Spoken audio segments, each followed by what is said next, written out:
Hello student, स्वागत है आप सबका अनपढ़ चैनल की CTQ सीरीज में, जहां पे हम हर एक क्वेश्चन को जो है कंसेप्ट के माध्यम से समझने वाले हैं। एक एक कंसेप्ट जो उसमें यूज हो रहा है वो हम समझने वाले हैं, ठीक है। और ये हमारा जो है CTQ सीरीज का पर्टिकुलर अगर हम बात करें AC की, तो AC में हमारा ये लेक्चर 3rd है। इससे पहले के 2 लेक्चर हो चुके हैं। हम लोग AC के बढ़िया बढ़िया क्वेश्चन जो आपके IAS में आए हुए हैं, गेट में आए हुए हैं, SSC JEE में आए हुए हैं या अदर किसी कम्पिटिटिव एग्जाम में आए हुए हैं, जो बढ़िया बढ़िया क्वेश्चंस है जिसमें बहुत अच्छा कंसेप्ट लग रहा है, ठीक है, वो क्वेश्चंस हम आपको यहाँ पे करा रहे हैं। और ये मेरा वादा आपसे है कि अगर आपने ये CTQ सीरीज के एक एक क्वेश्चन के डीप कंसेप्ट को अगर आपने समझ लिया है तो आप लिख के ले लीजिए, आपका SSC JEE क्या किसी भी कम्पिटिटिव एग्जाम में आने वाला कोई भी क्वेश्चन आपका गलत नहीं होगा। क्योंकि आप देखिए होता क्या है, कंसेप्ट्स आपके लिमिटेड हैं और क्वेश्चन आपके अनलिमिटेड हैं।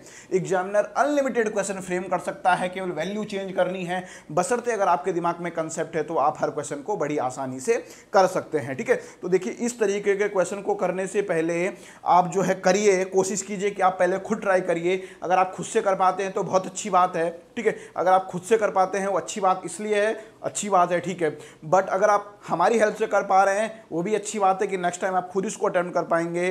और थर्ड, आपको साथ साथ में पता चलेगा कि कैसे इस क्वेश्चन को जल्दी भी करना है और कंसेप्ट क्या है, ठीक है। अगर आपको एक बार बेसिक सही तरीके से आ गया, क्वेश्चन के बारे में पूरी अंडरस्टैंडिंग हो गई है, फिर तो कोई दिक्कत ही नहीं है, ठीक है। चलिए यहाँ पे जो क्वेश्चन दिया हुआ है, the voltage across various element is given, find the value of V। यहाँ पे जो है उसने कोई फिगर दिया हुआ है और उसमें उसने वेरियस एलिमेंट्स के अक्रॉस जो है वोल्टेज दिया हुआ है, ठीक है। देखिए आपको देखते ही साथ सिंबल से तो आपको पता है ये रेजिस्टेंस है, ठीक है, ये इंडक्टर है और ये आपका कैपेसिटर है, ठीक है। ये तो आपको पता है, इसमें तो कोई डाउट नहीं है। चलिए आपको इस वोल्टेज की वैल्यू बतानी है, तो इस वोल्टेज की वैल्यू बताने के लिए आपको क्या करना पड़ेगा? इस वोल्टेज की वैल्यू बताने के लिए आपको इस लूप में क्या करना पड़ेगा? सबसे पहले आपको इस लूप में KVL लगाना पड़ेगा, ठीक है। अब KVL लगाने के लिए आपको कुछ करंट की डायरेक्शन लेनी पड़ेगी, ठीक है। तो लेट सपोज मान लेते हैं ये पॉजिटिव टर्मिनल आपने मान लिया, ये अज्यूम कर लिया और आपकी करंट जो है इस सर्किट में ऐसे फ्लो हो रही है, ठीक है। तो अब आप इस लूप में अगर आप क्या करोगे, आप KVL लगाओगे तो आप लिख सकते हो V is equal to VR plus VL plus VC, ठीक है।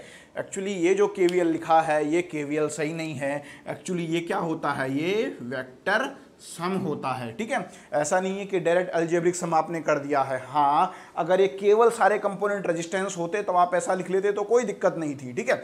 चलिए अब आपको क्या क्या क्वेश्चन में पता है? आपको क्वेश्चन में पता है आपका VR है 3 वोल्ट, आपका VL है 4 वोल्ट, सॉरी 14 वोल्ट और आपका VC है 10 वोल्ट, ठीक है। अब इसका नेट रिजल्टेंट निकालना है और आपको वोल्टेज की वैल्यू बतानी है, ठीक है। चलिए थोड़ा थोड़ा समझ लीजिए, ये जो वोल्टेज है, ये जो इसके क्रॉस जो वोल्टेज दिए हुए हैं, ये सारे के सारे क्या हैं? ये RMS वैल्यू है वोल्टेज की, ठीक है।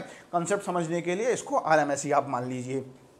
अब आप देखिए इस क्वेश्चन को जो है अगली बार आप सीधा डायरेक्ट करेंगे, मगर मैं आपके दिमाग में कंसेप्ट मुझे बिठाना है, तो कंसेप्ट बिठाने के लिए इस क्वेश्चन को जो है पहले बेसिक सी क्वेश्चन को समझेंगे, ठीक है। चलिए अगर यहाँ पे इस क्वेश्चन में देखें आप, तो एक चीज़ देखिए आपको, क्योंकि आपको वेक्टर सम करना है, वेक्टर सम करने के लिए आपको फेजर डायग्राम बनाना आना चाहिए और फेजर डायग्राम बनाने के लिए आपको रेफरेंस लेना आना चाहिए। रेफरेंस सबसे ज़रूरी है, ठीक है। रेफरेंस आपको लेना आना चाहिए। आप क्या रेफरेंस लेंगे, ठीक है। देखिए इस सर्किट में रेफरेंस हमेशा कोशिश कीजिए वैसी चीज़ को लेने की, आप वोल्टेज को ले सकते हैं, करंट को ले सकते हैं, ऐसी चीज़ को लेने की कोशिश कीजिए जो पूरे के पूरे सर्किट में सेम है रहेगी, ठीक है। तो आप यहाँ देखिए जो करंट यहाँ फ्लो होगी वही इसमें फ्लो होगी, वही इसमें फ्लो होगी। तो आपने क्या कर दिया, आपने इस क्वेश्चन में जो है आपने जो रेफरेंस ले ली है वो आपने अपनी करंट को रेफरेंस ले लिया है, ठीक है। चलिए अब आपने करंट को रेफरेंस ले लिया, सबसे पहले एलिमेंट की तरफ आइए। सबसे पहले एलिमेंट जो आपका क्या है, जो एलिमेंट है रेजिस्टेंस जिसके अक्रॉस जो ड्रॉप होगा वो VR है, ठीक है। VR कितना है? 3 वोल्ट है। अब आपको पता है आइडियल रेजिस्टेंस के केस में आपको पता है कि ये आपका जो है IR है और वोल्टेज भी जो है उसके सेम फेज में होता है। चूंकि करंट इसमें I फ्लो हो रही है तो आपका जो है VR जो है ये हो गया है, ठीक है। चलिए अब आ जाते हैं आपके एल के लिए।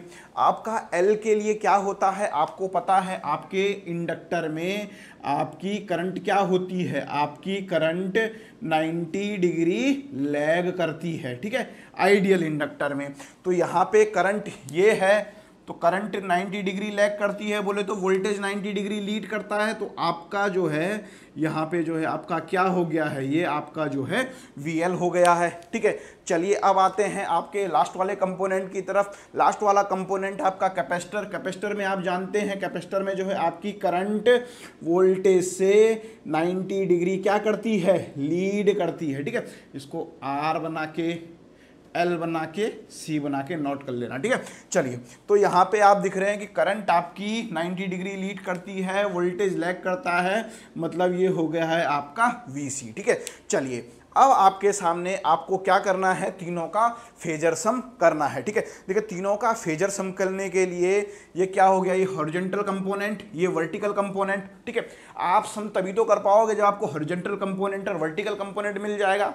ऐसा कुछ करेंगे, चलिए फिगर से यहाँ पे इसको थोड़ा सा समझते हैं, ठीक है। ये यहाँ पे है आपका कितना, ये यहाँ पे है आपका 3 वोल्ट, ठीक है, और ये नीचे की तरफ आपका VC है, कितना VC है आपका 10 वोल्ट, और आपका ये VL है ऊपर की तरफ, कितना है, ये आपका लाइन एकदम सीधी आनी चाहिए, ठीक है। ये एंगल कितने कितने डिग्री होंगे, ये एंगल 90 90 90 डिग्री होंगे सारे, ठीक है। ये है आपका 14 वोल्ट। चलिए ठीक है, अब आप जो है आंख बंद करके इसका नेट रिजल्टेंट बता सकते हैं। हाँ जी, हाँ सर, मैं आंख बंद करके जो है इसका नेट रिजल्टेंट बता सकता हूँ। नेट रिजल्टेंट 10 वोल्ट ऊपर की तरफ, सॉरी 14 वोल्ट ऊपर की तरफ, 10 वोल्ट नीचे की तरफ, मतलब आप कह सकते हो कि इसको भी मिटा दीजिए, इसको भी मिटा दीजिए, इसका पूरा का पूरा एफर्ट खत्म, आपका जो है 4 वोल्ट ऊपर की तरफ, ठीक है। ये आपका आ गया है, ठीक है। ये चीज़ आपकी क्या आई है, इसको समझने के लिए अगली बार आपको डायरेक्ट लिख देना है, ये आपकी आई है VL माइनस VC आई है, ठीक है। अगर आपका जो है एक वेक्टर A1 है, एक वेक्टर A2 है, और दोनों के बीच जो है फाई एंगल है, तो दोनों का जो वेक्टर सम जो आता है, इन दोनों का वेक्टर सम बोले तो कहाँ पे आएगा, इन दोनों को आप ऐसा कुछ जोड़ दोगे, ये आपका जो है रिजल्टेंट वेक्टर आएगा। सपोज रिजल्टेंट वेक्टर आपका A है तो इसकी वैल्यू होती है under root A1 square plus A2 square plus 2A1 A2 और कॉस फाई जो उसके बीच का एंगल है, ठीक है। ये सारा का सारा जो है अंडर द रूट के अंदर है, ठीक है। तो ये कौन सा नियम है आपका, ये सिंपल पैरेललोग्राम लॉ है या समानांतर चतुर्भुज का नियम, ठीक है। बस यहाँ केस में क्या हो जाता है, यहाँ पे के केस में हो जाता है cos 90 की वैल्यू हो जाती है 0, तो ये वाला पोर्शन आपका हो जाता है यूज ही नहीं आता है, ठीक है। तो आप यहाँ से सिंपल जो है इसका रिजल्टेंट आप निकालोगे तो इसका रिजल्टेंट जो हो जाएगा वो हो जाएगा आपका अंडर द रूट 3 का स्क्वायर प्लस 4 का square plus 2 into 3 into 4 into cos 90 की वैल्यू हो जाती है 0। तो आप जो है डायरेक्ट आपका क्या हो जाएगा, डायरेक्ट जो आपका वोल्टेज आ जाएगा, ये आ जाएगा 9 प्लस 16, तो आपका देखिए यहाँ पे जो है क्या हो गया है, ये 25 तो बोले तो आपका हो गया है 5 वोल्ट, ठीक है। तो आपकी इस वोल्टेज की वैल्यू आ गई है 5 वोल्ट, ठीक है। चलिए यहां से आपको समझ में आ गया होगा, ठीक है। चलिए अगर आपके पास अब जो है आगे डायरेक्ट इस तरीके का क्वेश्चन आता है तो आपको जो है इतना कुछ नहीं करना है। आपको क्या पता चला, आपको पता चला कि आपने इस तरीके के क्वेश्चन कहीं पे भी आए तो आपको जो V की जो वैल्यू होगी वो आप डायरेक्ट लिख सकते हैं VR plus VL minus VC का स्क्वायर, और ये भी हो गया है यहाँ पे स्क्वायर, ठीक है। तो डायरेक्ट जो है आप जो है अब विद द हेल्प ऑफ इस फॉर्मूले से रख के आप जो है डायरेक्ट वैल्यू निकाल सकते हैं और आप इस तरीके के क्वेश्चन को बड़ी आसानी से सॉल्व कर सकते हैं, ठीक है। फेजर से आपको कंसेप्ट समझ में आ गया, होता क्या है, VL और VC क्या करते हैं, आपस में एक दूसरे के इफेक्ट को क्या करते हैं, कैंसिलाइज करने की कोशिश करते हैं, और आपका जो है नेट वोल्टेज आपका ये हो जाता है, ठीक है।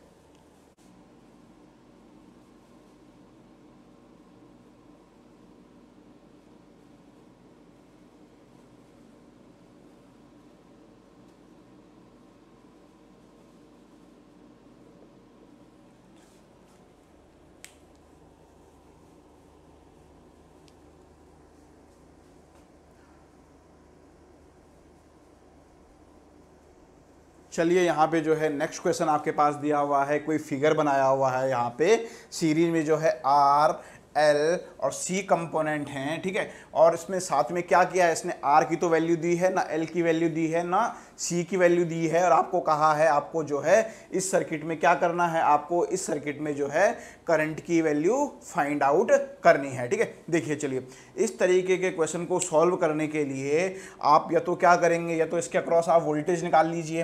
पहला आप इसके अक्रॉस वोल्टेज निकालेंगे, कैसे निकालेंगे, अलजेब्रिक सम करेंगे, वोल्टेज निकालेंगे, ठीक है, जैसा हमने प्रीवियस क्वेश्चन में पढ़ा था। प्रीवियस क्वेश्चन में आपने क्या कहा था, आपका जो है ये वोल्टेज होता क्या है आपका, ये वोल्टेज होता है आपका वी आर का स्क्वायर और आपका जो है वी एल माइनस वी सी का स्क्वायर, ठीक है। तो यहाँ से वी एल भी है 120, ठीक है, क्योंकि रेजिस्टेंस ये इंडक्टेंस है एल, ये है सी, तो वी एल भी इसकी वैल्यू भी इसकी वैल्यू भी सेम है, तो ये हो गया है कितना 0। तो आपका V जो आ गया है वो डायरेक्ट जो है वी आर आ गया है, उस वी आर की वैल्यू हो गई आपकी 10 वोल्ट। और आप डायरेक्ट जो है सर्किट में करंट कितनी निकाल दोगे, करंट पता चल जाएगी, इसके क्रॉस आपको वोल्टेज पता चल गया, तो करंट की वैल्यू कितनी हो जाएगी, आई की वैल्यू हो जाएगी आपकी 5/10 बोले तो आपका इस सर्किट में जो है कितने एम्पेयर की करंट फ्लो होगी, इस सर्किट में जो है आपकी 2 एम्पेयर की करंट फ्लो होगी, ठीक है। ये तो आपने किया जो है विद दी हेल्प ऑफ पहला कंसेप्ट जो है आपको बताया था पहले, ठीक है। चलिए इसके अलावा जो है आपको इस क्वेश्चन को जो है आप एक तरीके से और भी कर सकते थे, बट इसके लिए आपको क्या होना चाहिए था, इसके लिए आपको रेजोनेंस का कंसेप्ट आना चाहिए था, ठीक है। अब वो रेजोनेंस का कंसेप्ट क्या होता है उसको भी क्या करते हैं, उसको भी जो है थोड़ा सा जो है फेजर बनाते हैं कि रेजोनेंस के कंसेप्ट के लिए आप कहेंगे सर सीरीज में रेजोनेंस तब होगा जब आपका जो है XL is equal to XC होता है, तब आपका सीरीज में रेजोनेंस होता है, ठीक है। ये तो कंडीशन है ही, इसके अलावा रेजोनेंस की एक कंडीशन और आती है, अगर जो है आपका voltage across inductor is equal to voltage across capacitor होता है, वो कंडीशन भी आपकी क्या होती है, वो कंडीशन भी आपकी रेजोनेंस की होती है, ठीक है। यहाँ पे केवल बात हो रही है मैग्नीट्यूड की, ठीक है। मैग्नीट्यूड जो होगा वोल्टेज का, अगर वो इंडक्टर और कैपेसिटर का क्रॉस सेम है तो आपका वो भी जो है रेजोनेंस की कंडीशन होती है, ठीक है। चलिए इसको भी जो है फेजर डायग्राम से समझते हैं, ये कैसे मैंने कहा, ठीक है, और साथ साथ में देखते हैं इसमें फिर क्या क्या चीज़ें आपकी इंपॉर्टेंट हो जाएंगी, ठीक है। चलिए यहाँ पे जो है आप देखिए, आपने क्या करना है, वही आपको रेफरेंस लेना है। आपने जो है करंट को आपने रेफरेंस लिया, ठीक है, करंट को आप रेफरेंस लेंगे तो ये वी आर जो है इसके फेज में होगा, वी आर, ठीक है। चलिए इस इंडक्टर की का क्रॉस की बात करें तो इंडक्टर के क्रॉस वोल्टेज लीड करेगा करंट के कंपैरिजन में, तो आपका जो है वो कहाँ हो जाएगा, वो आपका ऊपर की तरफ हो जाएगा, इससे 90 डिग्री का एंगल बनाएगा, ठीक है। और अगर बात करें VC की तो VC क्या होगा, इस करंट के कंपैरिजन में नीचे की तरफ जाएगा, VC ये कितने डिग्री का एंगल बनाएगा, ये भी नीचे से 90 डिग्री का एंगल बनाएगा। अब देखिए आप हो क्या रहा है, अगर VL is equal to VC हो जाएगा तो आपका नेट रिजल्टेंट क्या हो जाएगा, नेट रिजल्टेंट आपका 0 हो जाएगा, तो आपकी करंट, ठीक है, करंट और VR, और ये वी आर ई आपका क्या है, ये है, ये सेम फेज में रहेंगे, ठीक है, ये सेम फेज में रहेंगे, तो बोले आपका जो है ये सीरीज रेजोनेंस है, ठीक है। तो सीरीज रेजोनेंस में क्या होता है, सीरीज रेजोनेंस में आपका XL is equal to XC तो होता ही होता है, साथ में आपका जो है वोल्टेज अक्रॉस कैपेसिटर और वोल्टेज अक्रॉस इंडक्टर जो होता है इसका मैग्नीट्यूड सेम होता है, ठीक है। अगर साथ में मैग्नीट्यूड सेम है, चलिए ये बात हमने मान ली है, चलिए इनको थोड़ा फेजर की फॉर्म में भी देखते हैं, ठीक है। अगर ये 120 है तो आप यहाँ पे VL को पता क्या लिखेंगे, मैग्नीट्यूड की फॉर्म में, अगर आप फेजर की फॉर्म में लिखोगे, ये ऊपर गया तो ऊपर के लिए क्या हो गया, ये हो गया है 90, ठीक है। और आपको इसको ऐसे भी लिख सकते हैं आप, VL की वैल्यू हो जाएगी यहाँ पे 120J, ठीक है। J क्या होता है आपका, आपको पता है J 1 एट एन एंगल 90 आपका होता है, ठीक है।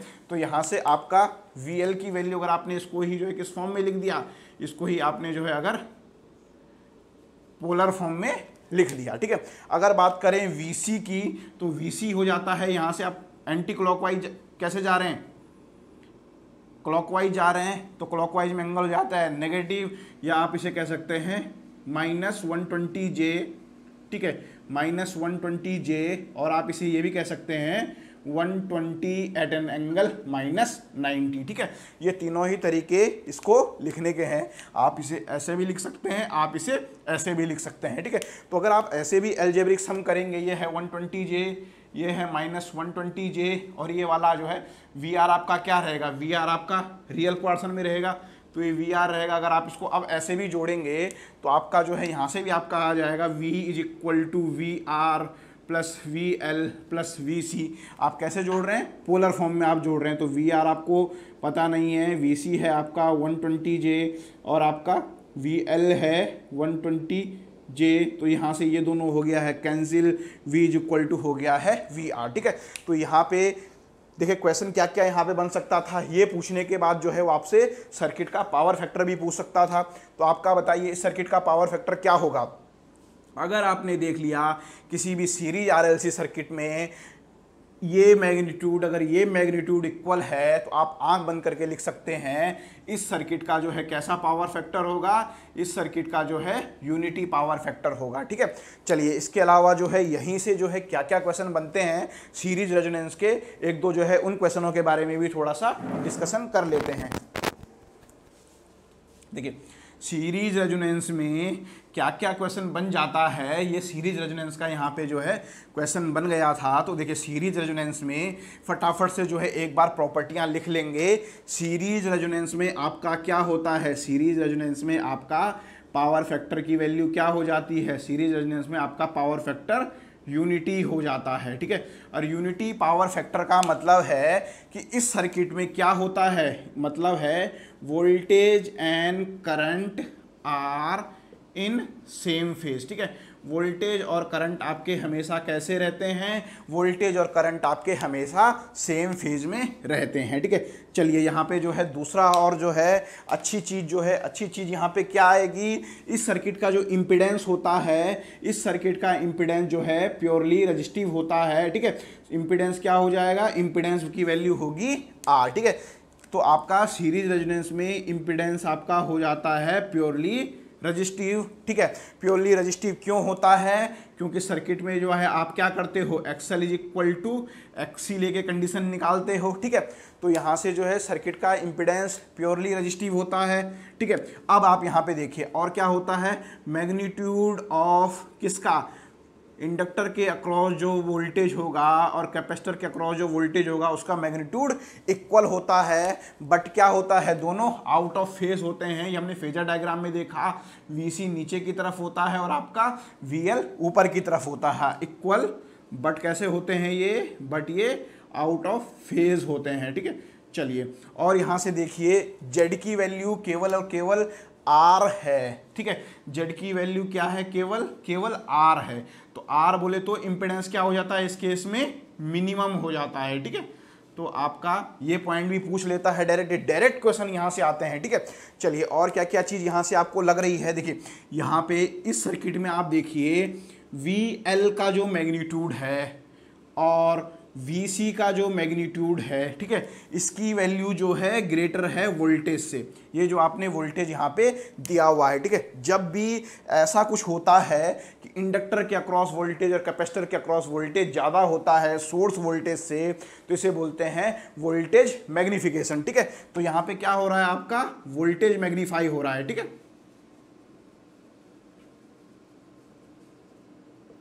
ये चीज़ जो है आपकी यहाँ पे बहुत इंपॉर्टेंट है। सीरीज रेजोनेंस में आपका जो है वोल्टेज मैग्निफिकेशन भी होता है। ठीक है, इसके अलावा जो है ये आपसे क्या क्या पूछ सकता था, इसी क्वेश्चन में जो है आपसे ये क्यू फैक्टर भी पूछ सकता था। ठीक है, साथ में क्या पूछ सकता था, क्यू फैक्टर पूछ सकता था। चलिए क्यू फैक्टर से पहले एक और चीज़ देखते हैं। इस सर्किट में देखिए आप Z की वैल्यू क्या है, Z की वैल्यू मिनिमम है, तो करंट की वैल्यू क्या है, I की वैल्यू जो है मैक्सिमम आएगी। ठीक है, आपका सीरीज रेजोनेंस में करंट की वैल्यू मैक्सिमम होती है, इसलिए इस सर्किट को जो है एक्सेप्टर ACCEPTR एक्सेप्टर सर्किट भी बोलते हैं। ये ज़्यादा करंट की वैल्यू लेता है, एक्सेप्ट करता है। ठीक है, तो आप देख लीजिए यहाँ से जो है क्या क्या नाम इसके हो गए, वोल्टेज मैग्निफिकेशन भी हो गया और एक्सेप्टर सर्किट भी इसका नाम हो गया है। ठीक है, चलिए ये तो हो गए पॉइंट। इसके अलावा जो है क्यू फैक्टर, बहुत इंपॉर्टेंट क्वेश्चन आता है क्यू फैक्टर से। वो क्यू फैक्टर जो है आपको बता देते हैं दोबारा से। देखिए क्यू फैक्टर जो है इस सर्किट का क्यू फैक्टर निकालेंगे आप जो है, देखिए क्यू फैक्टर निकालने के लिए आप क्या करोगे, वी एल अपॉन वी, ठीक है।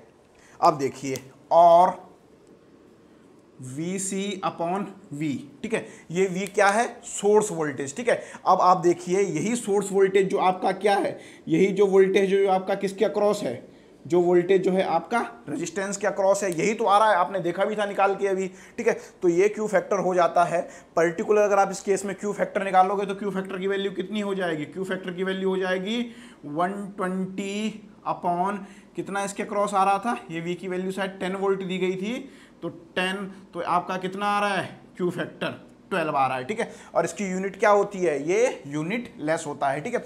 तो क्वालिटी फैक्टर जो है इसका कितना आ रहा है, इसका क्वालिटी फैक्टर 12 आ रहा है, ठीक है। तो आप यहां से ये भी देख सकते हैं VL is equal to 12V हो रहा है, मतलब आपका देखिए आपका इंडक्टर के अक्रॉस जो वैल्यू है वो आपका सोर्स वोल्टेज की वैल्यू के 12 टाइम्स मल्टीप्लाई हो रहा है, मतलब मैग्नीफाई हो रहा है वोल्टेज, ठीक है। इसलिए इसे वोल्टेज मैग्नीफाई बोलते थे, वोल्टेज मैग्निफिकेशन बोलते थे। ये आपको पीछे भी बताया, क्वेश्चन में भी दिख रहा था, और यहाँ पे जो है आपको ये मैथमेटिकली भी आपको यहाँ पे एक्सप्लेन कर दिया है, ठीक है।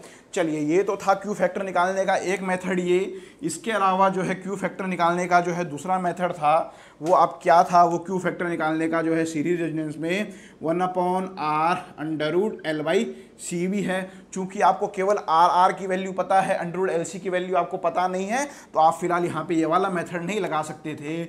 आपने क्यू फैक्टर निकालने के लिए यहाँ पे जो है VL/V और VL/VR और VC/VR, इससे जो है आप यहाँ पे क्यू फैक्टर इस क्वेश्चन का निकाल सकते थे, ठीक है। तो देखिए यहाँ से जो है ये बहुत इंपॉर्टेंट सीरीज सर्किट से जो है, सीरीज रेजोनेंस से जो है इस तरीके के क्वेश्चन बनते हैं। क्या क्या चीज़ें बनती हैं, फटाफट से जो है एकदम टिप्स में रिकॉल करें, और जो है फटाफट से क्या करेंगे, फटाफट से जो है टिप्स में रिकॉल करेंगे। सबसे पहली चीज क्या होती है, आपके सीरीज रेजोनेंस में आपका जो है इंपीडेंस की वैल्यू मिनिमम होती है, मिनिमम होती है, और साथ में क्या होती है, उसकी वैल्यू R होती है। करंट की वैल्यू आपकी मैक्सिमम होती है, ठीक है। और आपका voltage across inductor is equal to voltage across capacitor होता है, बट ये आउट ऑफ फेज होते हैं। इसके अलावा क्या होता है, इसके अलावा इसे आप एक्सेप्टर सर्किट बोलते हैं, और ये वोल्टेज मैग्नीफाई का काम करता है। इस केस में वोल्टेज और करंट आपकी सेम फेज में होती है, और आपका यूनिटी पावर फैक्टर होता है, ठीक है। इन 10 पॉइंटों से आप देखना, एक ना एक एग्जाम में इन 10 पॉइंट से 2-3 क्वेश्चन आपको बड़ी आसानी से मिल जाएंगे, बशर्ते आपके दिमाग में जो है सीरीज रेजोनेंस का कंसेप्ट क्लियर होना चाहिए। और सीरीज रेजोनेंस कब होता है, जब आपका जो है XL is equal to XC होता है, ठीक है। और वो रेजोनेंस फ्रिक्वेंसी क्या होती है आपकी, F हो जाती है आपकी 1/2π√L/C, ठीक है। ये आपकी रेजोनेंस फ्रिक्वेंसी हो जाती है, ठीक है। चलिए यहीं पे जो है एक क्वेश्चन और बनता है, ठीक है। ये बहुत सारे एग्जाम में ये क्वेश्चन पूछा गया है, तो आपको जो है मुझे सोच के बताना है कि मैंने कहा ये कोई यहाँ पे R और L सर्किट है, ठीक है। ये कोई L सर्किट है, ये इसके क्रॉस जो है वोल्टेज V है, ये R है, ये L है। तो क्या RL सर्किट में रेजोनेंस होता है, ठीक है। दूसरा क्वेश्चन क्या है, दूसरा क्वेश्चन है ये R है, ये C है, और आपको मुझे बताना है कि क्या आपका जो है RC सर्किट में रेजोनेंस होता है, ठीक है। चलिए, और तीसरा क्वेश्चन है, आपके पास एक L है और एक C है, ठीक है। ये दोनों आपके सीरीज में कनेक्टेड हैं, तो क्या इसमें रेजोनेंस होता है, ठीक है। देख लिए आपने कितने क्वेश्चन दिए मैंने आपको, question number 1, question number 2, question number 3, ठीक है। RLC का इसलिए नहीं दिया, वो हमने ऊपर देख लिया है, उसमें होता ही होता है, ठीक है। चलिए, तो आपको क्वेश्चन समझ आया। आपको बताना है कि क्या RL सर्किट में रेजोनेंस होता है, दूसरा क्वेश्चन क्या RC सर्किट में रेजोनेंस होता है, तीसरा क्वेश्चन क्या आपके सीरीज LC सर्किट में रेजोनेंस होता है, ठीक है। अगर होता है तो ये कैसा बिहेव करेगा, ठीक है। चलिए, सबसे पहले देखते हैं रेजोनेंस होता क्या है, ठीक है। रेजोनेंस की डेफिनेशन आपको अच्छी तरीके से आनी चाहिए। रेजोनेंस होता क्या है, देखिए रेजोनेंस को समझिए। आपका एक कंपोनेंट L होता है सर्किट में, एक कंपोनेंट C होता है, एक कंपोनेंट R होता है, ठीक है। R क्या करता है, आपका R सर्किट में जो है पावर कंज्यूम करता है, एक्टिव पावर कंज्यूम करता है, ठीक है। और L और C क्या करते हैं, आपकी L और C सर्किट में एक्टिव पावर कंज्यूम 0 रहती है। एल और सी के अक्रॉस जो है एक्टिव पावर जीरो होती है। वो कैसे होती है आप देखिए, पी अक्रॉस इंडक्टर अगर आप निकाल लोगे एक्टिव पावर तो क्या होती है active power, V L into I L into cos five. Five क्या होता है, वी एल और आई एल के बीच का एंगल। ये आपका जो है आइडियल इंडक्टर है। आइडियल इंडक्टर में आप देखिए एंगल कितना होता है 90 डिग्री होता है, तो cos 90 जीरो। तो यहां से क्या हो गया है, ये आइडियल इंडक्टर के अक्रॉस पावर ड्रॉप कितना होता है, वो जीरो होता है। वो हमने पहले पढ़ा था और यहाँ पे हमने मैथमेटिकली भी देख लिया। सिमिलरली आपका कैपेसिटर में भी आप देखिए, आपका कैपेसिटर में क्या होता है, आपका वोल्टेज से जो है आपकी, चलिए ऐसे नहीं इसको ऐसे बना लेते हैं, आइडियल इंडक्टर में आपकी करंट जो है वोल्टेज से 90 डिग्री लीड करती है। ये एंगल हो गया है 90। इसके अक्रॉस अगर आप पावर निकालोगे एक्टिव पावर एस, ठीक है,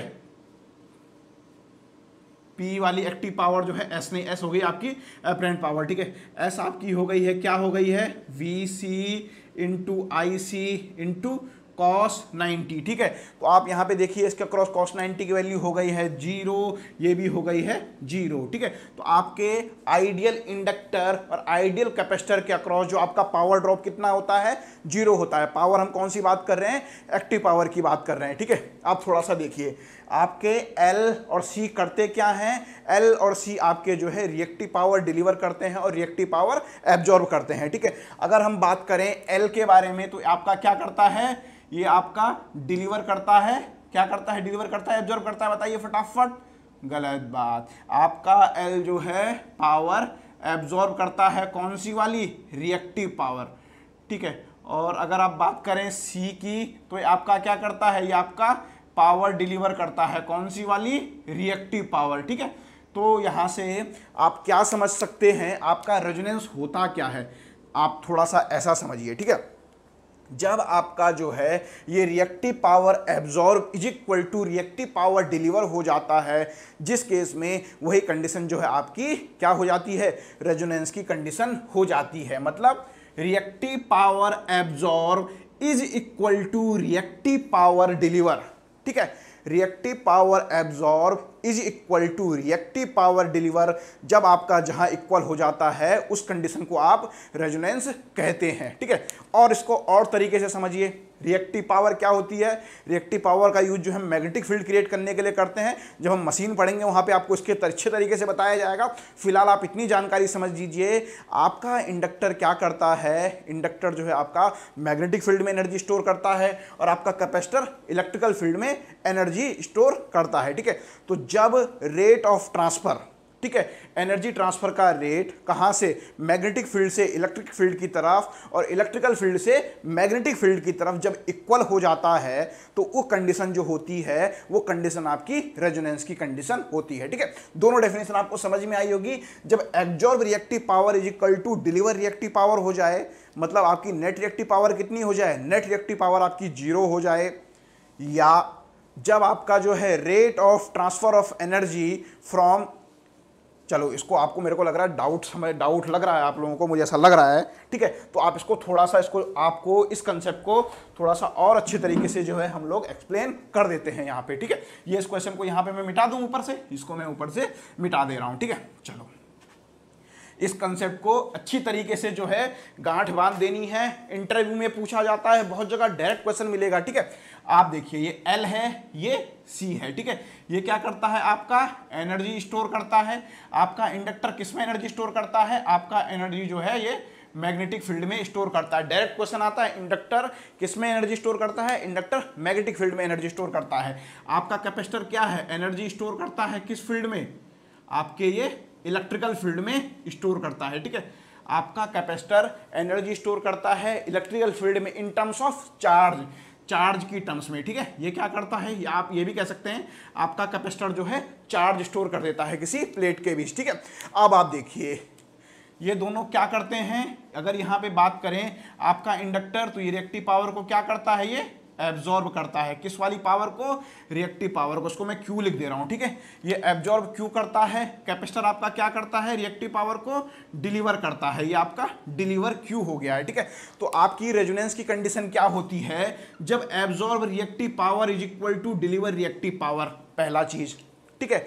या दूसरी चीज कंडीशन क्या होती है, जब आपका जो है एनर्जी ये क्या करेगा, देखिए रिएक्टिव पावर एब्जॉर्ब करता है ये, और ऐसा समझिए ये मैग्नेटिक फील्ड में एनर्जी स्टोर करता है, एक साइकिल में मैग्नेटिक फील्ड में एनर्जी स्टोर करता है और अगली साइकिल में उस एनर्जी को वापस दे देता है, ठीक है। तो जब इंडक्टर में मैग्नेटिक फील्ड से कहां ट्रांसफर होगी एनर्जी, इलेक्ट्रिकल फील्ड की तरफ, और कैपेसिटर में कहां से ट्रांसफर होगी, इलेक्ट्रिकल फील्ड से मैग्नेटिक फील्ड की तरफ। तो जहां पे जिस फ्रीक्वेंसी पे ये दोनों चीजें इक्वल हो जाती हैं वही कंडीशन आपकी रेजोनेंस की हो जाती है। तो यहां से क्या चीज आपको समझ में आ रही है, आपका रेजोनेंस होने के लिए सर्किट में एल और सी दोनों एक साथ होना जरूरी है। ऐसा कोई सर्किट कल्पना नहीं कर सकते कि जिसमें केवल आपका एल हो और सी ना हो और आप कहें ये रेजोनेंस करेगा। इस केस में क्या होगा, इस केस में आपका जो है ये इंडक्टर क्या करेगा, आपका ये रिएक्टिव पावर को एब्जॉर्ब करेगा। अब आपको क्या करवाना है, reactive power absorb is equal to reactive power deliver. यहां डिलीवर करने वाला सर्किट में कोई एलिमेंट दिख रहा है, नहीं दिख रहा है, तो आपका आरएल सर्किट में रेजोनेंस नहीं होता है, ठीक है। चलो अब यहां आ जाते हैं आरसी सर्किट की। अगर बात करें इस सर्किट में क्या है, कैपेसिटर है, ये रिएक्टिव पावर को क्या करेगा, डिलीवर करेगा या एब्जॉर्ब करेगा। कैपेसिटर मतलब रिएक्टिव पावर डिलीवर। आपको क्या चाहिए यहां पे, डिलीवर इज इक्वल टू आपको एब्जॉर्ब करना है। एब्जॉर्ब करने के लिए कुछ पड़ा है, यहाँ पे कुछ भी नहीं पड़ा हुआ है। रेजिस्टेंस रिएक्टिव पावर के लिए इसका कोई काम नहीं है, तो आपका ये भी रेजोनेंस नहीं करेगा, ठीक है। अगर आप बात करें इस वाले सर्किट की तो हाँ ये सर्किट जो है आपका रेजोनेंस कर सकता है। यहाँ पे इंडक्टर क्या करता है, आपका इंडक्टर आपका जो है रिएक्टिव पावर को क्या करेगा, रिएक्टिव पावर को एब्जॉर्ब करेगा। कैपेसिटर आपका रिएक्टिव पावर को डिलीवर करेगा, ठीक है। तो जहां पे ये कंडीशन आ जाएगी, इसका reactive power deliver is equal to reactive power absorb, वहां पे जो है आपका सर्किट जो है ये रेजोनेंस की कंडीशन आएगी, ठीक है। सपोज अगर यहीं पे देखें होगा क्या, इस केस में आप पर्टिकुलर रेजोनेंस निकालने के लिए क्या करेंगे, आप एक्सएल इज इक्वल टू आप एक्सी करेंगे, ठीक है। जहां पे XL is equal to XC हो जाएगा वो रेजोनेंस आ जाएगा इस केस के लिए भी, और जब वो वैल्यू इक्वल आ जाएगी तो ये क्या हो जाएगा, ये सर्किट जो है आपका ऐसा जो है शॉर्ट सर्किट हो जाएगा, ठीक है। तो अगर आपके क्वेश्चन आए कि सीरीज में एलसी केबल है और वो रेजोनेंस कर रहा है तो वो कैसा बिहेव करता है, वो as a short circuit behave करता है। उसका रेजिस्टेंस कितना हो जाता है, उसका रेजिस्टेंस की वैल्यू 0 हो जाती है। तो देखा आपने, कंसेप्ट एक है, यहां का कंसेप्ट था, यहां लगाया, यहां लगाया, यहां लगाया, और आपके दिमाग में एक पर्टिकुलर जो है इसने एक बेसिक बिल्डअप करने का काम किया। तो अगली बार अब आपसे कोई पूछे कि आपके आरएल सर्किट में रेजोनेंस होता है, नहीं होता। आरसी सर्किट में रेजोनेंस होता है, नहीं होता। आपके आरएलसी सर्किट में रेजोनेंस होता है, हाँ उसमें होता है। आपके एलसी सर्किट में रेजोनेंस होता है, हाँ होता है। अब ये कैसे भी कनेक्टेड रहें, हो सकता है आप अभी फिर दोबारा से कन्फ्यूजन आ जाएं। अब मैंने आपको जो है थोड़ा क्वेश्चन चेंज किया, मैंने कहा आपका जो है ये सीरीज आरएल सर्किट है, क्या इसमें रेजोनेंस होगा, सॉरी पैरेलल आरएल सर्किट है, ये आपका पैरेलल आरसी सर्किट है, क्या इसमें रेजोनेंस होगा। तीसरा क्वेश्चन मैंने बनाया, यहाँ पे एक एल बनाया और एक सी बनाया मैंने, और मैंने आपसे कहा क्या इसमें रेजोनेंस होगा, ठीक है। तो आपको एक क्वेश्चन, 3 क्वेश्चन पहले थे, 3 क्वेश्चन अभी बन गए। देखिए क्वेश्चन अनलिमिटेड है, कंसेप्ट लिमिटेड है, ठीक है। ये आर एल, ये आर सी, ये एल सी, ठीक है। यहाँ पे आप इसको देख के तो आप डायरेक्ट बता दोगे क्योंकि आपने किताबों में पढ़ा है।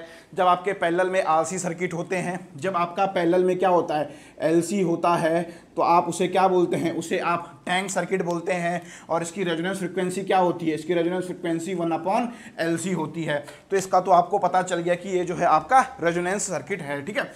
अब थोड़ा सा यहाँ से देखें, क्या आपका ये भी होगा। देखिए इस केस में भी कहानी वही आती है, आपका इंडक्टर क्या करेगा, आपका इंडक्टर रिएक्टिव पावर को एब्जॉर्ब करेगा। रिएक्टिव पावर डिलीवर करने वाला कोई एलिमेंट है सर्किट में, नहीं है। और रेजोनेंस की कंडीशन क्या होती है, reactive power deliver is equal to reactive power absorb, या rate of transfer of electrical energy, rate of transfer of electrical energy to rate of transfer of energy from electrical field to magnetic field is equal to rate of transfer of energy from magnetic field to electrical field. मतलब magnetic field से electric field की तरफ energy और electrical field से magnetic field की तरफ energy जब equal हो जाती है तो आपका जो है रेजोनेंस होता है। तो वो कंडीशन यहाँ पे अप्लाई नहीं हो रही है। सिमिलरली इस केस में आपका कैपेसिटर क्या करता है, आपका कैपेसिटर रिएक्टिव पावर को डिलीवर करता है, मगर यहाँ पे एब्जॉर्ब करने वाला कोई भी नहीं है। ठीक है। इस केस में कैपेसिटर आपका रिएक्टिव पावर डिलीवर कर रहा है, इंडक्टर आपका रिएक्टिव पावर एब्जॉर्ब कर रहा है, ठीक है। तो अगर आप कहें आपका पैरेलल आरएल सर्किट में रेजोनेंस होता है, नहीं होता। आपका पैरेलल आरसी सर्किट में रेजोनेंस होता है, नहीं होता। आपका जो है पैरेलल एलसी सर्किट में रेजोनेंस होता है, हाँ होता है, ठीक है। और आपको अब इतना समझ में आ गया, कैसा भी सर्किट हो, कुछ भी सर्किट हो, रेजोनेंस कब होगा, जब उस सर्किट में आपके एल और सी प्रेजेंट होंगे, ठीक है। अब देखिए क्वेश्चन वाला जो है यहीं पे क्वेश्चन घुमा देता है। जैसे मैंने आपको एक क्वेश्चन यहां पे बनाया, 6 क्वेश्चन, देखो यहीं पे समझिए, कंसेप्ट लिमिटेड, क्वेश्चन अनलिमिटेड। मैंने कहा ये है आर, ये है एल, ये है यहाँ पे जो है, फिर मैंने कर दिया यहाँ पे कुछ इस तरीके से ये एल और ये सी। तो आपको बताना है कि क्या ये सर्किट में जो है रेजोनेंस होगा। देखिए इस सर्किट में रेजोनेंस होगा। क्यों रेजोनेंस होगा? इस सर्किट में रिएक्टिव पावर एब्जॉर्ब करने वाली ये 2 एलिमेंट हैं, ठीक है, और ये रिएक्टिव पावर डिलीवर करने वाला है, ठीक है। तो जहां सर्किट में क्या देखना है आपको, आंख बंद करके देख लेना है सर्किट में आर, और सर्किट में आपको आंख बंद करके देख लेना है सर्किट में एल और सी होने चाहिए, चाहे वो कैसे भी कनेक्टेड हैं, कहीं पे कनेक्टेड हैं, उस सर्किट में रेजोनेंस हो सकता है। वो सर्किट में रेजोनेंस की कंडीशन निकालने के लिए आप क्या करोगे, आप XL is equal to XC निकाल लोगे, या क्या कर लोगे, उस सर्किट का जो है क्या पार्ट है, जो आपका रिएक्टेंस वाला पार्ट है, ठीक है, जिसको आप क्या बोलते हैं, जेड इज इक्वल टू क्या बोलते हैं, आर प्लस जे एक्स बोलते हैं, या आपका एक्स वाला पार्ट जो है आप क्या कर देते हैं, इसको रिएक्टेंस पार्ट को 0 रख लेते हैं और वो कंडीशन निकाल देते हैं, वो आपकी फ्रीक्वेंसी आ जाती है, ठीक है। तो यहाँ से अब आपको बिल्कुल समझ में आ गया होगा कि आपका सर्किट में रेजोनेंस होने के लिए आपका एल और सी होना कंपलसरी है। XL is equal to XC होता है, capacitive reactance is equal to inductive reactance. जब आपका सर्किट में होगा तो वो कंडीशन आपकी रेजोनेंस की होगी, चाहे वो सीरीज रेजोनेंस हो, चाहे वो आपका पैरेलल रेजोनेंस हो, ठीक है। तो चलिए यहाँ से जो है एक क्वेश्चन था केवल रेजोनेंस का, वोल्टेज का क्वेश्चन था, आपने इस आपके दिमाग में लगभग कितने सारे कंसेप्ट फिट कर दिए। कम से कम इसने जो है यहाँ से आपके दिमाग में कम से कम 10 नए कंसेप्ट आए होंगे, ऐसा मैं आपको दावे के साथ कह सकता हूँ, ठीक है। तो देखिए कंसेप्ट जो हैं इनको आप एक एक लाइन को लिखिए, हाईलाइटेड करके लिखिए, डीपली समझिए, ठीक है। और अगर अच्छे तरीके से समझ में आता है, अगर मैं अच्छे तरीके से समझा पा रहा हूँ तो आपको कमेंट करके मुझे बताइए भी तो कि मैं आपके लिए इतनी मेहनत कर रहा हूँ। हाँ सर समझ में आ रहा है, मज़ा आ रहा है। जब आप लोग कमेंट करते हैं ना तो मुझे अंदर से और एनर्जी आती है, मैं चाहता हूँ कि आपको और अच्छा से अच्छा कंटेंट डिलीवर कर सकूं, ठीक है। मैं ये नहीं कह रहा हूं कि मुझे नॉलेज बहुत है, मुझे नॉलेज बहुत कम है, बट मुझे पता है कि मुझे प्रैक्टिकल नॉलेज ज़्यादा है, क्योंकि मैंने प्रैक्टिकली जो है लगभग 7-8 साल इंडस्ट्री में रहा हूं। अभी जो है मैन्युफैक्चरिंग इंडस्ट्री में हूं, पहले क्या रहा, पहले मैन्युफैक्चरिंग इंडस्ट्री में रहा, अभी जो है कैसी इंडस्ट्री में हूँ, अभी जनरेशन इंडस्ट्री में हूँ। तो मुझे जो है इन कंसेप्ट के बारे में हल्का हल्का सा फील है, और मेरी कोशिश वही है कि वो फील जो है मैं आपको दे पाऊँ, ठीक है। तो यहाँ देखिए छोटा सा क्वेश्चन, पुद्दू सा क्वेश्चन, मगर उसने जो है आपके दिमाग में इतने सारे कंसेप्ट बिल्डअप करने का काम किया। ये यहाँ पे जो है आपके सामने एक और बढ़िया सा क्वेश्चन है। The RL circuit in the figure is fed from a constant magnitude with variable frequency sine wave voltage source, ठीक है। ये आपने दिया हुआ है, ये कोई जो है क्या है, कांस्टेंट वोल्टेज है, बट ये वेरिएबल फ्रीक्वेंसी है, ठीक है। तो आप यहाँ क्या कह सकते हैं, अगर आप इसको इसके फॉर्म में लिखेंगे, वेव फॉर्म की फॉर्म में, तो आपका शायद ऐसा कुछ हो सकता है, ये VRMS साइन ओमेगा टी इस फॉर्म में है, ठीक है। फ्रीक्वेंसी इसकी वेरिएबल है, बट इसका जो मैग्नीट्यूड है वो कांस्टेंट है, ठीक है। ऐसा कुछ है वी इन, ठीक है, वोल्टेज सोर्स वी इन है ये, ठीक है। ये VRMS नहीं है, ये वी इन है, ठीक है। चलिए कोई बात नहीं, इसको वी इन मान लेते हैं। तो ये आपका क्या हो जाएगा, वी इन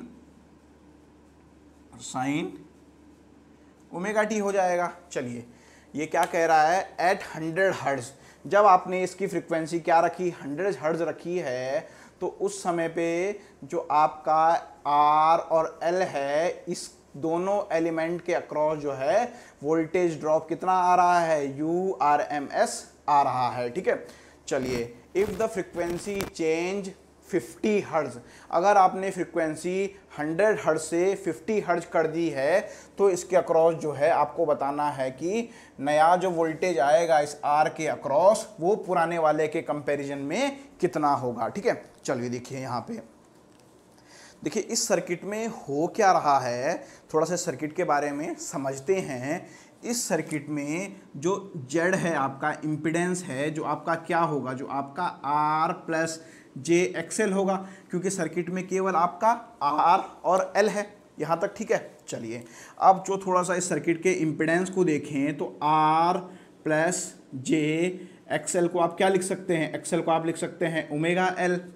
हो क्या रहा है इस सर्किट में जो है ओमेगा की वैल्यू चेंज हो रही है। जो पहले आपकी 100 हर्ट्ज थी वो आपकी जो है क्या हो जा रही है, 50 हर्ट्ज हो जा रही है। ठीक है। चलिए बहुत सारे बच्चे ओमेगा से कंफ्यूज हो रहे होंगे, बोलेंगे ओमेगा की तो रेडियन में आती है, तो ऐसे लिख लेते हैं 2 पाई एफ, फ्रीक्वेंसी की वैल्यू चेंज हो रही है। ठीक है। फ्रीक्वेंसी बोलिए या ओमेगा बोलिए, बात एक ही है, फ्रीक्वेंसी चेंज होगी तो आपका ओमेगा भी चेंज होगा। ठीक है। तो आप देखिए इस सर्किट में हो क्या रहा है, इस सर्किट में जो आपका इम्पिडेंस है वो इम्पिडेंस वेरी हो रहा है। ठीक है। चलिए पहले कितना था इम्पिडेंस, पहले जब आपका था 100 हर्ट्ज में था इम्पिडेंस। ठीक है। अब दूसरे केस में आपका इम्पिडेंस कितना हो गया है, दूसरे केस में आपका इम्पिडेंस 50 हर्ट्ज हो गया है।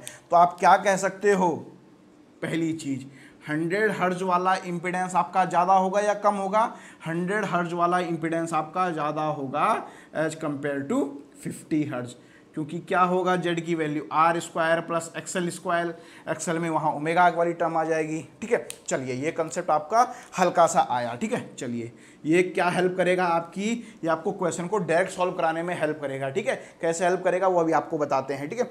यहाँ तक तो कोई डाउट नहीं है, इसका जो इम्पिडेंस होगा वो 100 हर्ट्ज में ज़्यादा होगा एज कंपेयर टू 50 हर्ट्ज में। ठीक है। अब देखिए इम्पिडेंस ज़्यादा होगा तो सर्किट में करंट कम होगी, सर्किट में करंट कम होगी मतलब उसके अक्रॉस जो वोल्टेज आएगा वो कम आएगा। ठीक है।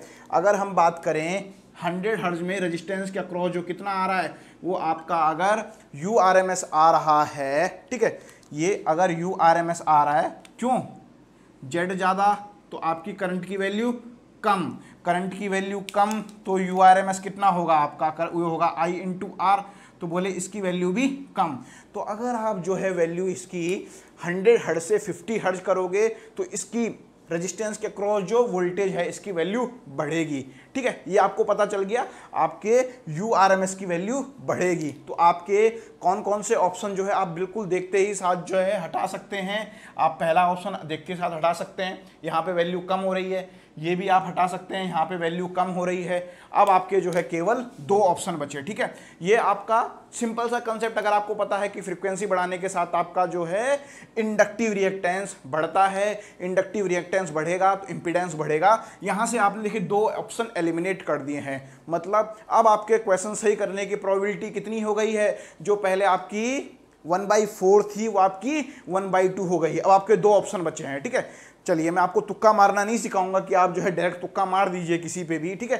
पर जो अगर 2 ऑप्शन बचे हैं तो पक्का तुक्का मारिए। ठीक है। क्या ध्यान रखना है, जब आप 2 ऑप्शन एलिमिनेट कर चुके हो किसी भी एग्जाम में तो पक्का तुक्का मारिए, क्योंकि यहाँ पे आपके जो है प्रोबेबिलिटी 50% है सही या गलत होगा।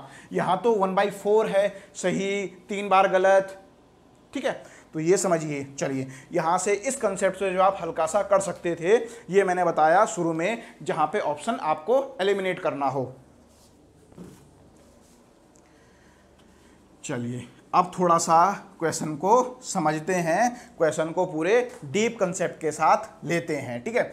चलिए यहाँ पे आप देखेंगे कि क्या करना है, इस क्वेश्चन को जो है आप बिल्कुल एक बड़े मेथड से भी कर सकते हैं और छोटे मेथड से भी आप लोग इसको कर सकते हैं। ठीक है।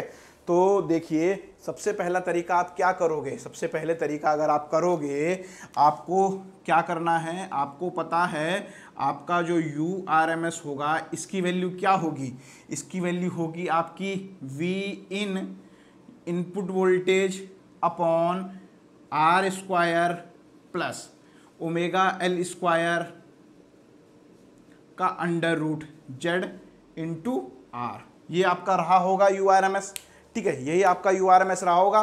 तो अगर आप इसकी वैल्यू पुट कर दें URMS, ये हो गया है आपका V इन, यहाँ पे हो गया है आपका कितना R स्क्वायर फ्रीक्वेंसी कितने हर्ट्ज के लिए था, ये आपका 100 हर्ट्ज के लिए था, तो मैं 2πfl नहीं ले रहा हूँ, मैं डायरेक्ट जो है मान ले रहा हूँ कि अंदर 100L आ जाएगा। ठीक है, मैं ऐसा ही केवल समझने के लिए यहाँ पे ले रहा हूँ। ठीक है, तो ये आपका URMS होगा, एज पर मैथमेटिक्स आपने ये लिख दिया है। ठीक है, चलिए ये क्या मैथमेटिक्स आपने लिख दी है, बट क्या आपको ऐसे करने पे फ़ायदा है या आपको कोई और चीज़ जानकारी अभी पर्याप्त चाहिए इस क्वेश्चन को करने के लिए, ये चीज़ भी आप देखिए। ठीक है, देखिए यहाँ से आप करोगे, पता नहीं क्वेश्चन कितना लंबा बनेगा, ऐसा रेशियो निकालोगे, डिवाइड करोगे, पता नहीं क्या पंगा होगा, मगर उसने एक चीज़ और आपको दे दी है, RLL each element has voltage drop, मतलब दोनों के अक्रॉस जो है सेम वोल्टेज ड्रॉप है। ठीक है, सेम वोल्टेज ड्रॉप है, मैग्नीट्यूड में बोल रहा है। ठीक है, मैग्नीट्यूड में इसका मतलब है, मतलब आपके R और L की वैल्यू सेम है। ये यहाँ से इसने आपको ये काम की चीज़ जिसने आपकी बता दी है कि दोनों का क्रॉस वोल्टेज ड्रॉप सेम है, तो मतलब आपके R और L की वैल्यू सेम है। कौन सा L? ओमेगा L, एक्सेल की बात कर रहा है ये। ठीक है, इस वाले की बात नहीं कर रहा, ये कह रहा है आपके R की वैल्यू एक्सेल है। कौन से केस में? पहले केस में। ठीक है, केस फर्स्ट में। तो आप क्या लिख सकते हो? आप लिख सकते हो आपका URMS जो होगा वो होगा आपका V in upon R square plus XL को आपने लिख दिया है ओमेगा L की फॉर्म में 100L स्क्वायर। ठीक है, और यहाँ पे R और L की वैल्यू इक्वल है, तो ये हो गया आपका 100L। ठीक है, चलिए नीचे भी क्या कर दीजिए, नीचे भी जो है आप इसको ऐसे ही लिख लीजिए VRMS, इसको भी 100L लिख लीजिए, 100L का स्क्वायर प्लस 100L का स्क्वायर, तो कितना हो जाएगा V इन, ठीक है, इंटू 100L, और नीचे क्या हो गया, ये भी 100L का स्क्वायर, ये भी 100L का स्क्वायर, तो 100L आ गया है आपका बाहर और अंदर आ गया है केवल √2।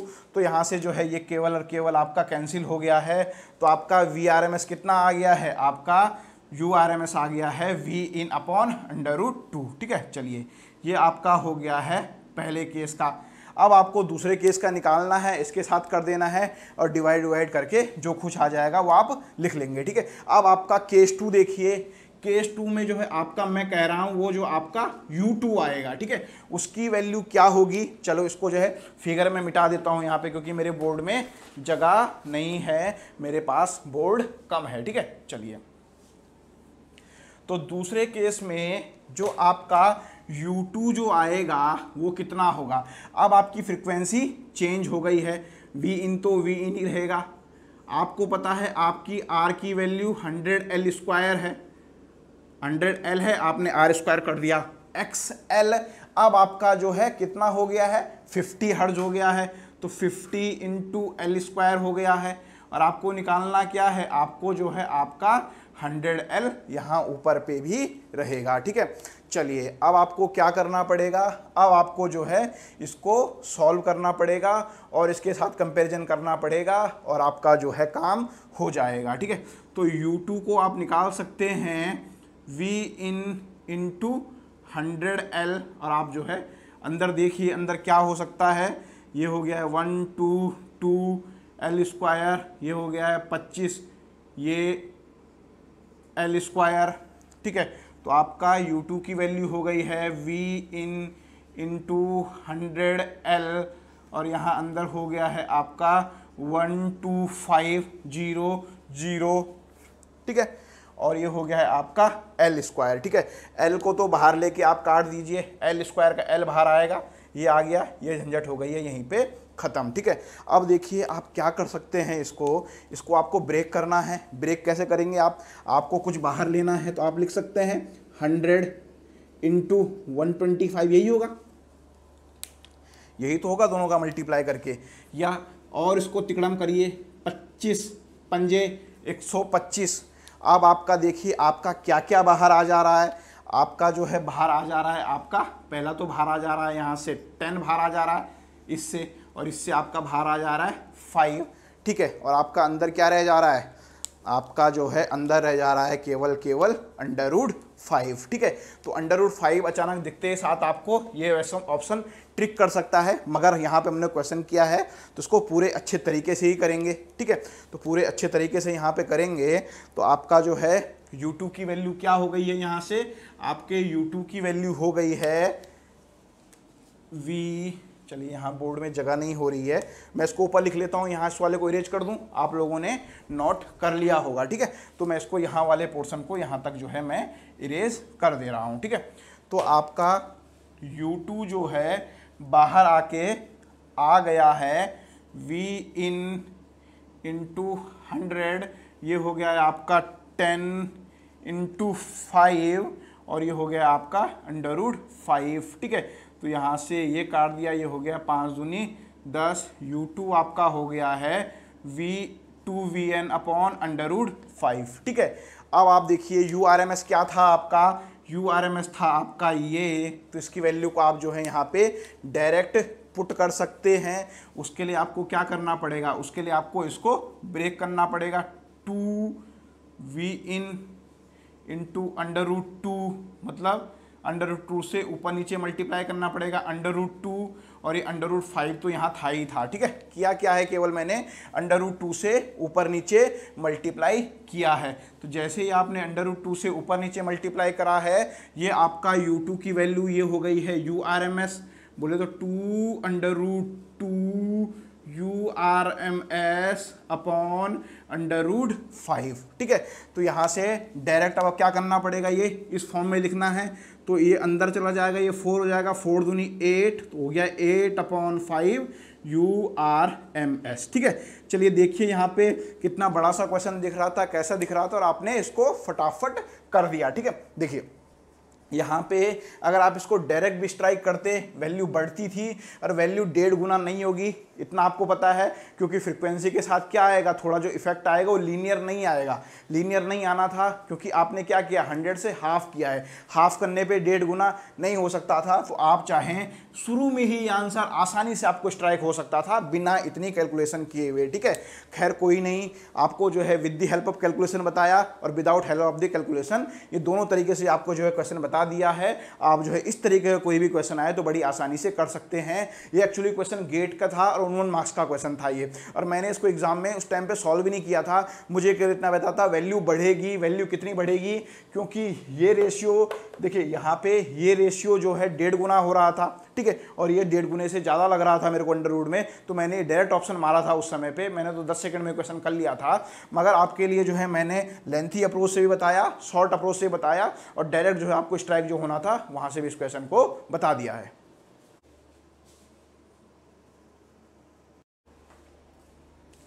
चलिए यहाँ पे जो है एक और अच्छा सा क्वेश्चन ये दिया हुआ है आपको, for AC circuit shown below if the RMS value of the voltage across resistance is 120 volt. इस जो है इस वोल्टेज सोर्स के अक्रॉस जो रेजिस्टेंस की वैल्यू है वो 120 वोल्ट है, then what is the value of inductor, आपको इस इंडक्टर की वैल्यू बतानी है, ठीक है। चलिए देखिए यहाँ पे अगर आप बात करें इसके RMS की, ये क्या है आपका, यहाँ पे इनपुट वोल्टेज है। अगर आप बात करें इसकी VRMS वैल्यू की तो Vm/√2 ये हो जाएगी आपकी 150 वोल्ट। चलिए अब थोड़ा सा इस क्वेश्चन को यहाँ से समझते हैं। आपको इंडक्टर की वैल्यू निकालनी है, आप वो इंडक्टर की वैल्यू कैसे कैसे निकाल सकते हैं, ठीक है। देखिए आप यहाँ से क्या कर लेंगे, इस इंडक्टर के लिए जो आपकी फ्रीक्वेंसी होगी ओमेगा वो आपकी है 500, ये तो चलो ठीक है। और क्या कर सकते हैं आप जो है इस सर्किट की करंट निकाल सकते हैं, V अपॉन क्या कर सकते, V = IZ करके आप Z निकाल दीजिए, R पता है, एक्सेल वाला निकल जाएगा, एक तरीका आपका ये है, ठीक है। चलिए और थोड़ा सा शॉर्ट मेथड देखते हैं, उसमें मुझे कैलकुलेशन ज़्यादा करनी पड़ेगी, और कैलकुलेशन में ज़्यादा करना नहीं चाहता हूँ क्योंकि मैं निठल्ला हूँ, ठीक है। कैलकुलेशन कम से कम करने पे हमारा ध्यान होना चाहिए, ठीक है। तो देखिए आप क्या कर सकते हैं, आप जो है क्या लिख सकते हैं, इस केस में आप सीधा सीधा लिख सकते हैं Vs जो होगा आपका सोर्स वोल्टेज का square is equal to voltage across resistance plus voltage across inductor का स्क्वायर, ठीक है। क्योंकि पहले से पहले लेक्चर में बताया है आपको दूसरे तीसरे क्वेश्चन में कि आप VL - VC करते हैं, VC कुछ है नहीं, तो आपने डायरेक्ट यहाँ पे लिख लिया है, ठीक है। तो आपको ये पता है, ये है आपका जो है 150 का स्क्वायर, ये है आपका 120 का स्क्वायर, और आपको क्या निकालना है, आपको VL स्क्वायर निकालना है। ठीक है, तो फटाफट से जो है आपको VL स्क्वायर निकालना है। अब आपको इतना तो पता है 150 का स्क्वायर माइनस 120 का स्क्वायर। ठीक है, जनरली मेरे को इतना पता है 15 का स्क्वायर में से मैं 12 का स्क्वायर घटाता तो 81 आता था। ठीक है, वो 90 होता, तो ये 90 हो जाएगा इस केस में सीधा सीधा। तो VL आपका कितना हो जाएगा 90 का स्क्वायर, तो आपका VL हो गया है 90 वोल्ट। ठीक है, छोटी छोटी कैलकुलेशंस आपको आनी चाहिए। ठीक है, चलिए अब आपको आपका VL पता चल गया है। ठीक है, अब आपका VL होगा क्या। ठीक है, VL आपको अब पता चल गया है। अब आपने क्या करना है, ये VL की वैल्यू हो जाएगी आपकी I इंटू ओमेगा एल, यही VL होगा। ठीक है, VL अब आपको I की वैल्यू निकालनी है। I की वैल्यू कैसे निकालेंगे, ये जो है इसके अक्रॉस वोल्टेज दिया हुआ है। ठीक है, और इसके अक्रॉस रेजिस्टेंस की वैल्यू दी हुई है, तो आप जो है फटाफट यहाँ पे जो है I की वैल्यू निकाल देंगे। V/R, R है आपका 1 किलो ओम, तो आपकी I की वैल्यू हो गई है 0.12 एम्पियर। ठीक है, तो ये था 90, ये है आपका 0.12, ओमेगा की वैल्यू है आपकी 500। ठीक है, और एल की वैल्यू जो है आपको फाइंड आउट करनी है। ठीक है, तो आप यहाँ से देखेंगे ये हो जाएगा 12 पंजे 60, बोले तो 600, पॉइंट वो बोले 9/60 इज इक्वल टू एल। तो आपका एल की वैल्यू कितनी हो गई है, वो एल की वैल्यू हो गई आपकी 1.5 हेनरी, और आ गया है आपका आंसर डी। ठीक है, तो चलिए आपने देखा किस तरीके से जो है एक दो कंसेप्ट आप लगा के कर सकते थे। आप इस सर्किट का जेड निकाल के भी कर सकते थे।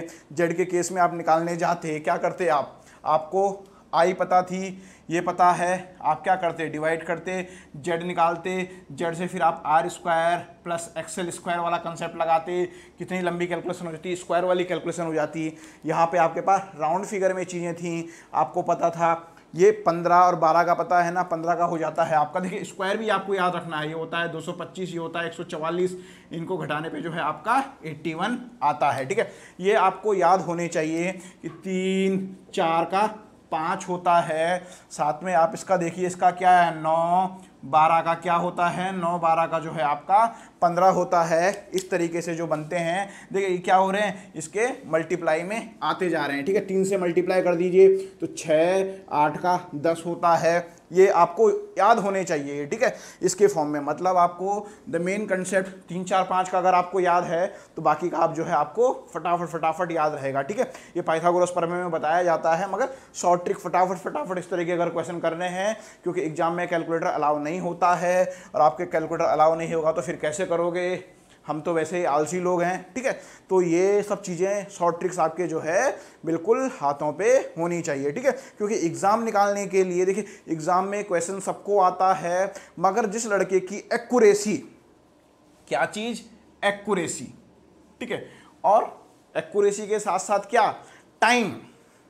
एक्यूरेसी और टाइम जिस लड़के का बढ़िया होगा, वही बच्चा जो है एग्ज़ाम निकाल देगा। ठीक है, आप जो है क्या कर रहे हो, आपकी एक्यूरेसी बहुत बढ़िया है, आप जो है दिन में 10 क्वेश्चन करते हो, 10 के 10 सही करते हो, तो आप एग्ज़ाम नहीं निकाल पाओगे। हाँ, आप जो है 1 घंटे में 10 क्वेश्चन करते हो, 10 के 10 सही करते हो, तब आप एग्ज़ाम निकाल सकते हो, क्योंकि आपके पास एक्यूरेसी भी है और आपके पास टाइम भी है। ठीक है, तो एक्यूरेसी और टाइम, फटाफट जितने जल्दी एज फास्ट एज कर सकते हो, आपको क्या करना है, टाइम भी सेव करना है और एक्यूरेसी भी देनी है। ठीक है, तो एक्यूरेसी और टाइम पे आपका ध्यान होना चाहिए, ना कि केवल और केवल एक्यूरेसी पे, ना कि केवल और केवल टाइम बचाने पे। टाइम भी बचाना है, एक्यूरेसी भी आपको सही करनी है। ठीक है, तभी आप जो है एग्जाम में अच्छे मार्क्स ला सकते हैं। चलिए यहाँ पे एक बढ़िया सा क्वेश्चन दिया हुआ है इसने, इन RLC series circuit current lag by the voltage 60 degree. ठीक है, देन क्या होगा। ठीक है, मैं इस क्वेश्चन का आंख बंद करके आंसर मार दूंगा ये। ठीक है, चलिए अब देखते हैं कैसे ये होगा। आप भी अगले बार इसको 10 सेकंड में करोगे। इस क्वेश्चन को कैसे करोगे, एक दो कंसेप्ट बढ़िया से आपके दिमाग में क्लियर करवाते हैं। पहले इसका लंबा मेथड बताते हैं, फिर आपको शॉर्ट मेथड बताएंगे। ठीक है, तो क्वेश्चन को समझिए क्या कह रहा है। एक R L और C सीरीज सर्किट है। ठीक है, चलिए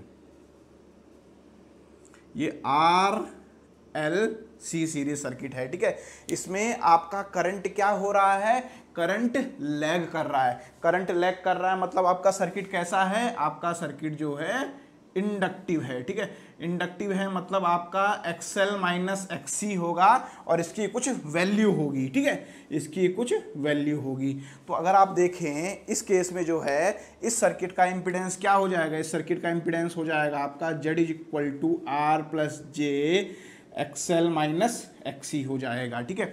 अब क्या कह रहा है ये, वोल्टेज आपका जो है कितना डिग्री लीड कर रहा है, वोल्टेज आपका 60 डिग्री लीड कर रहा है। 60 डिग्री लीड कर रहा है बोले तो मतलब सीधा सीधा आप क्या कह सकते हैं, सर्किट का पावर फैक्टर कितना है, सर्किट का पावर फैक्टर cos 60 है और फाई आपका क्या है, फाई आपका 60 है, ठीक है। तो आप यहाँ पे देखिए आपका ये इम्पिडेंस होता है, ये R होता है, ये X होता है, ये Z होता है, ये एंगल आ गया है आपका 60। तो आप क्या कर दीजिए LA K 1060 का फॉर्मूला लगा लीजिए। 1060 कितना हो गया है आपका, लंब बटा आधार, ये हो गया एर। x की वैल्यू क्या हो जाएगी इस केस में, x की वैल्यू हो जाएगी इस केस में XL minus XC, value put कर दीजिए। 1060 की वैल्यू होती है आपकी √3 into R is equal to XL minus XC, और यहाँ से जो आपका आंसर आ गया है ये, ठीक है। चलिए ये तो आपने पूरा मैथमेटिकली अप्लाई किया, फटाफट से आपका आया, ठीक है। चलो अगर देखिए यहाँ पे इस सर्किट को थोड़ा सा समझिए, आपको पता है आपका वोल्टेज करंट से 45 डिग्री कब लैग करेगा, वोल्टेज करंट से 45 डिग्री तब लैग करेगा जब आपका R is equal to XL minus XC होगा, ठीक है। जब आपकी, क्योंकि इस केस में क्या हो जाएगा आपका, जब R ये दोनों इक्वल होगा तो आपका जो है tan inverse y upon x 1/1 45 degree, ठीक है। चलो अब आपका क्या हो रहा है, एंगल ज़्यादा बढ़ रहा है, मतलब आपका सर्किट और क्या होने जा रहा है, सर्किट आपका और रिएक्टिव होने जा रहा है। कौन सा वाला रिएक्टिव, इंडक्टिव टाइप का सर्किट होने वाला है, ठीक है। इस सर्किट में जो है इंडक्टिव रिएक्टेंस बढ़ रहा है। सर्किट का इंडक्टिव रिएक्टेंस बढ़ेगा बोले तो क्या होगा, इस R की वैल्यू क्या होगी, इस R की वैल्यू भी आपकी बढ़ेगी, मतलब यही तो होगा, ये वैल्यू आपकी बढ़ रही है, ये वैल्यू बढ़ रही है, मतलब इस R की वैल्यू बढ़ेगी। अगर आप ऑप्शन देखोगे तो ये ऑप्शन हो नहीं सकता, इसके हिसाब से ये भी नहीं हो सकता, ये भी नहीं हो सकता, ठीक है। आपने डायरेक्ट देखा यहाँ से, अगर आपको ये कंसेप्ट भी हल्का सा ध्यान होता तो आप जो है डायरेक्ट यहाँ से ये क्लिक कर देते, आपको जो है ज़्यादा सॉल्व करने की ज़रूरत भी नहीं थी, ठीक है। मगर स्टार्टिंग में आपके बेस बिल्डअप करने के लिए पूरा यहाँ पे बताया गया, उसके बाद जो है इसको इस तरीके से आपने सॉल्व कर दिया है, ठीक है।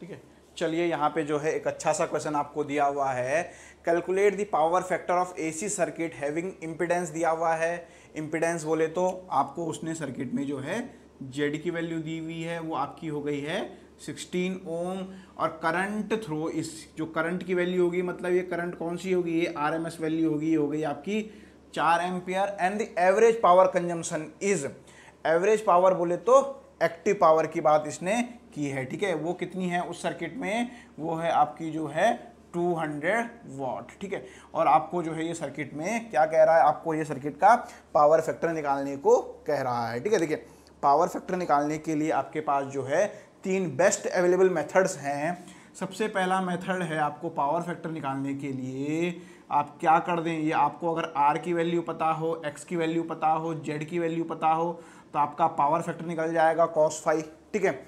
या दूसरा तरीका, आपको क्या पता हो, ये फाई है, आपको वोल्टेज अक्रॉस रेजिस्टेंस पता हो, इंडक्टर या Vx पता हो, तो आपको Vz ऐसे निकल जाएगा। या फिर आपको जो है क्या पता हो, या फिर आपको जो है यहाँ से ये आपकी कौन सी पावर हो गई है, ये आपकी हो गई है एक्टिव पावर, ये हो गई है रिएक्टिव पावर, ये हो गई आपकी एपरेंट पावर, तो आप तब भी जो है यहाँ से निकाल सकते हैं, ठीक है। चलिए इसके अलावा जो है अब आपको यहाँ पे देखिए आपको कैसे आप इस सर्किट को कर सकते हैं। आप एक्टिव पावर निकाल सकते हैं, आप एपरेंट पावर निकाल सकते हैं।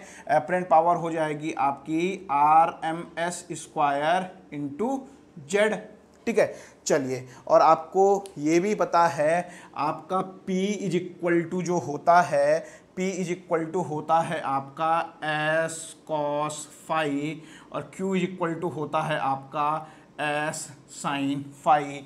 तो आप जो है क्या कर लोगे, इस वाले मेथड का आप यूज कर लेंगे, आपका जो है 200 इज इक्वल टू IRMS हो गया है आपका 16, जेड की वैल्यू हो गई है 16 इंटू कॉस फाई। आप जो है इस सर्किट का पावर फैक्टर आसानी से निकाल सकते हैं। कॉस फाई हो गया आपका 200/256 बोले तो 0.78। ठीक है, ये आपका सर्किट का पावर फैक्टर हो गया है।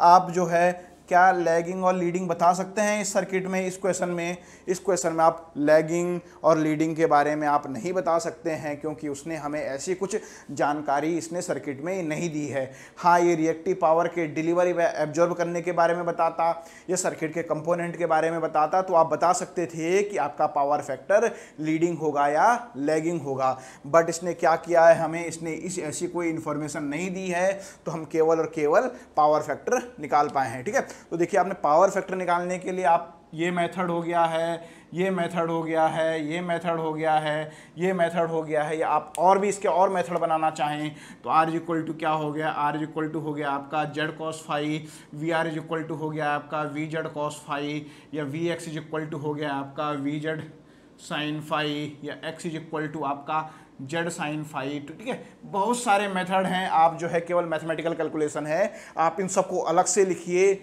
आपको देखिए पावर फैक्टर निकालने के 1 2 3 4 5 6 मेथड जो आपको डायरेक्ट यहाँ पे पता चल गए हैं। ठीक है, अगर आपको इस क्वेश्चन में पूछता रिएक्टिव पावर निकालने को कहता तो आप रिएक्टिव पावर भी निकाल सकते थे, क्योंकि आपको क्या है, आपको एपरेंट पावर पता है, S पता है, P आपको पता कर लो है दी हुई क्वेश्चन में, प्लस Q² आपको निकालनी है। सिंबल नहीं दे सकते थे आप, हाँ भले ही क्योंकि मैग्नीट्यूड की बात है यहाँ पे सिंबल तो ये रहेगा, मगर आप Q के बारे में वो डिलीवर होगी या एब्जॉर्ब होगी आप वो नहीं बता पाओगे, पर आप रिएक्टिव पावर भी इसी क्वेश्चन में निकाल सकते थे। ठीक है, तो देखिए एक क्वेश्चन मतलब AC का एक क्वेश्चन मतलब 1-2 इन्फॉर्मेशन उसने दी, मतलब आप जो है सर्किट की पूरी इन्फॉर्मेशन आप आसानी से सर्किट से ही गैदर कर सकते हो। ठीक है, ये सब आपको कैसे आएगा, धीरे धीरे आएगा, जब आप जो है ज़्यादा से ज़्यादा प्रैक्टिस करेंगे तब आपको आएगा। ठीक है, तो मेरा जो आपका इन 3 लेक्चर को देखने के बाद जो है मेरा आपसे अनुरोध है, अभी जो है इसका चौथा पार्ट कल आएगा, क्योंकि मुझे लग रहा है समय इसमें बहुत लग रहा है, अभी बहुत सारे क्वेश्चन है। चौथा पार्ट भी जो है मैं जल्दी अपलोड कर दूंगा। तो आप क्या कीजिए, SSC JEE के जितने भी क्वेश्चन इलेक्ट्रिकल में जो हैं, क्या हैं आपके जो AC से रिलेटेड हैं वो आप करिए, इसके अलावा गेट के करिए, इसके अलावा IES के जो हैं पुराने क्वेश्चंस जो हैं जो केवल इससे रिलेटेड हैं वो आप करिए, तो आपका जो है थोड़ा सा कॉन्फिडेंस लेवल अब इंक्रीज हो जाएगा। ठीक है, तो हमारे साथ जुड़े रहिए और इलेक्ट्रिकल इंजीनियरिंग पढ़ते रहिए। ठीक है, और इसके अलावा हमें मोटिवेट करते रहिए। कैसे करते रहिए? लाइक करके, कमेंट करके, शेयर करके और हमारे चैनल को सब्सक्राइब करके।